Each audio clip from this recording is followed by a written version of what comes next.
Cada día ingerimos miles de millones de bacterias, o incluso más, casi todas procedentes de los alimentos, pero algunas también de nuestra propia boca.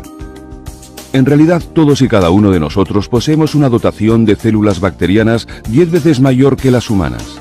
Hasta la fecha, nos hemos beneficiado de las ventajas que nos otorga esta microbiota. Cada vez más personas toman probióticos, es decir, bacterias que proporcionan beneficios específicos para la salud si se ingieren en cantidades adecuadas. Nos gustaría invitarle a un viaje y mostrarles la vida de 2 probióticos bacterianos diferentes introducidos en el organismo a través de un producto lácteo fermentado. Recorran conmigo ahora este viaje por el tracto intestinal y entren en el mundo de los probióticos y la microbiota. El yogurt se compone de bacterias llamadas Lactobacillus y Streptococcus que se emplean para fermentar la leche. Por otro lado, algunos tipos de Lactobacillus, que se muestran aquí como microorganismos azules de aspecto cilíndrico, y bifidobacterias, los microorganismos con forma de Y, son bacterias probióticas escogidas que proporcionan beneficios para la salud.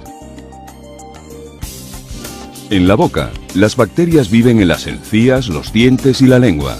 Todas las personas tienen cierto grado de placa o caries causada por distintos tipos de los denominados gérmenes o bacterias malos que crecen con rapidez y producen ácidos y enzimas a partir de los alimentos que ingerimos, sobre todo el azúcar. La palabra malo se refiere en realidad al hecho de que estos microbios puedan dañar nuestros tejidos o producir inflamación y una sensación de malestar.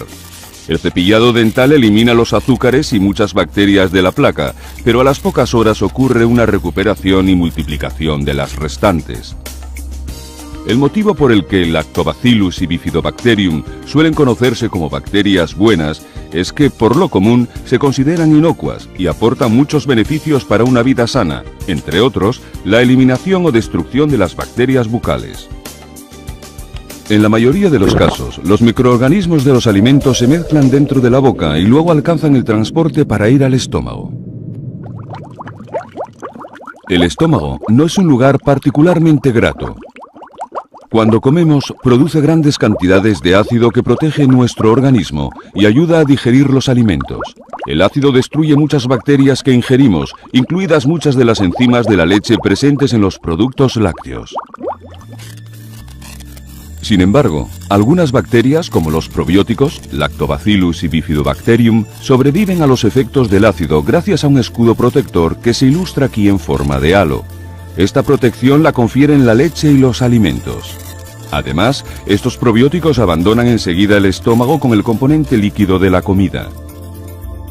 Más de la mitad de la población mundial, y en especial en el continente asiático, aloja en su estómago una bacteria llamada Helicobacter pylori. Algunas cepas de esta bacteria son patógenas. La bacteria se adquiere a partir de distintas fuentes. Por ejemplo, se transmite a partir de agua contaminada.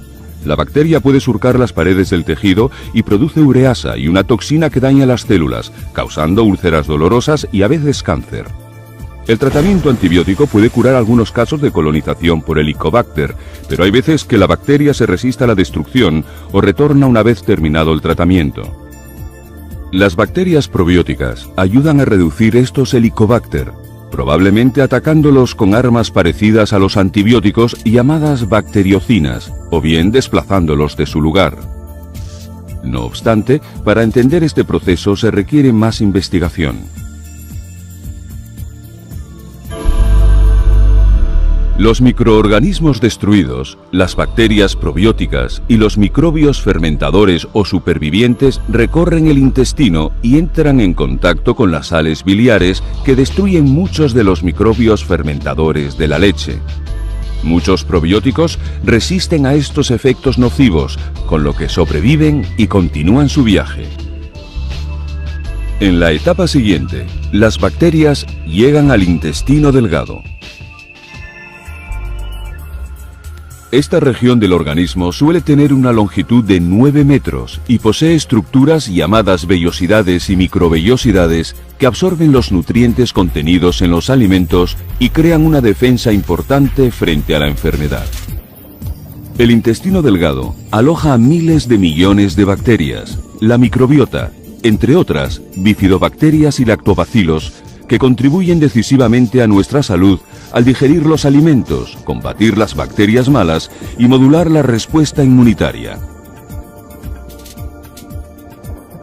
Quedan muchos aspectos por investigar, como los tipos de bacterias que viven en el intestino, el modo de comunicación entre ellas y el modo en que las percibimos, y también si los probióticos pueden prevenir o aliviar determinadas enfermedades. El organismo dispone de complejos sistemas que vigilan en todo momento lo que sucede a su alrededor y las bacterias o moléculas que lo atraviesan. Puede detectar los microorganismos de naturaleza buena, pero aún así segrega un anticuerpo denominado IgA secretora que detecta cualquier bacteria o virus malo en el medio. Si una persona ingiere demasiadas bacterias malas de una vez, por ejemplo con una comida contaminada, las bacterias probióticas actúan de concierto con las defensas intestinales, impidiendo que las bacterias malas dañen al anfitrión.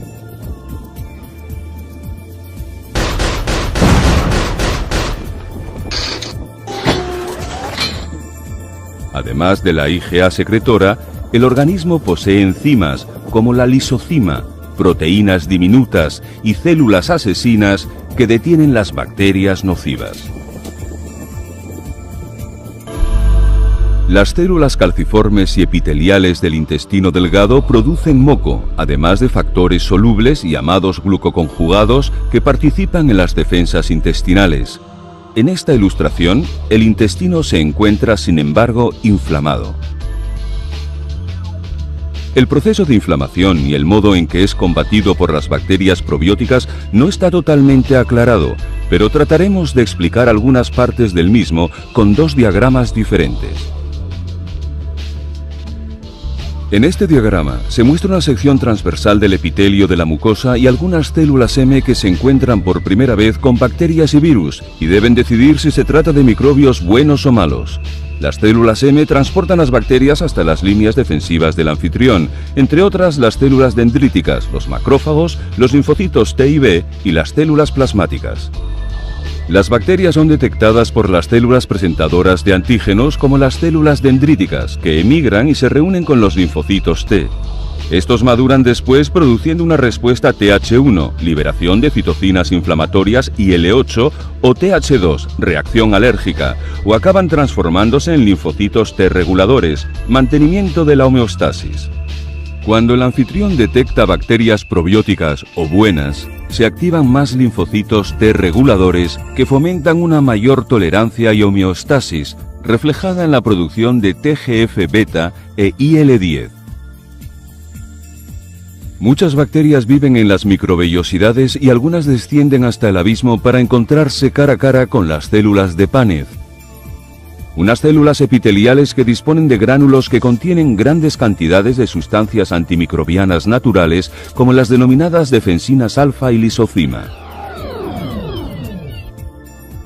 Cuando las células de Paneth se encuentran con las bacterias malas o las sustancias tóxicas producidas por estas, emiten un geyser que contiene estos gránulos.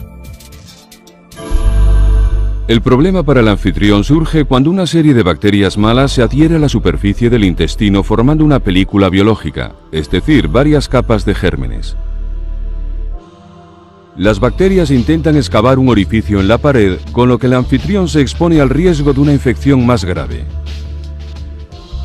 Se ha demostrado, en diversos estudios, que algunas bacterias probióticas pueden modificar este proceso al restablecer o mantener una barrera intestinal hermética e impedir que las bacterias malas invadan al anfitrión.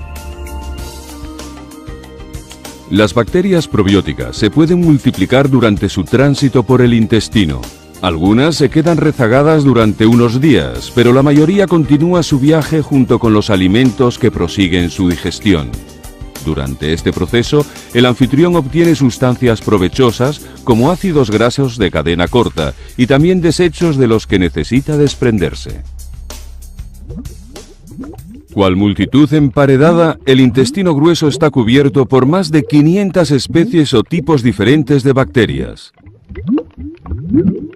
Los gases son producidos por la fermentación del alimento. Las personas liberan varios litros de gas al día. Los gases pueden ser inodoros o muy malolientes, en función del alimento y de las bacterias activadas. El intestino grueso, o colon, como suele llamarse, contiene muy poco oxígeno, por lo que la mayoría de las bacterias que aquí viven son anaerobias. La capacidad de las bacterias para percibir el entorno se está empezando a conocer ahora. Los microorganismos emiten sensores moleculares y luego reciben una información que les advierte, por ejemplo, de futuros peligros. En este ejemplo, las bacterias malas han causado una grieta en la pared del colon. Se cree que las bacterias probióticas pueden contrarrestar parte del daño ocasionado al colon. Aunque no se entiendan por completo los mecanismos, los representamos aquí por la recolonización local por las bacterias buenas y los probióticos ingeridos, que frenan la diarrea. Justo cuando parecía que el anfitrión se había recuperado, un poco más abajo en el colon surgen unas bacterias llamadas salmonelas que están atacando a la pared y se multiplican a mayor velocidad que los otros habitantes bacterianos. La salmonela ha tenido que ingerirse en una comida previa. Ahora ya han pasado varias horas y está produciendo un enorme malestar al anfitrión. Los antibióticos se utilizan en algunos casos de intoxicación alimentaria para destruir las bacterias ofensivas malas. Estos compuestos poseen eficacia contra la salmonela, pero no contra los virus. Los antibióticos acuden, en su mayoría, como bombarderos sigilosos desde el torrente sanguíneo, pero algunos provienen también del túnel intestinal. Los antibióticos están diseñados para atacar la pared de la célula bacteriana o sus componentes internos, pero muy pocos diferencian entre los tipos de bacterias. Por eso, en la práctica, arrasan todo el terreno y destruyen las bacterias, tanto buenas como malas. Los antibióticos no destruyen algunas bacterias probióticas que poseen una resistencia intrínseca incluida en su ADN cromosómico. Como se ha demostrado en estudios en seres humanos, las bacterias probióticas contribuyen a reducir el periodo de diarrea. Con ello, el desecho se solidifica de nuevo y se normaliza el hábito intestinal. Todo viaje llega a su fin. Algunos probióticos permanecen en la piel externa del ano desde donde se desplazan, en el caso de las mujeres hasta el tracto vaginal situado tan solo a 4 centímetros de distancia. Pero en la mayoría de los casos dicen adiós al intestino. Y vaya, a donde usted sabe.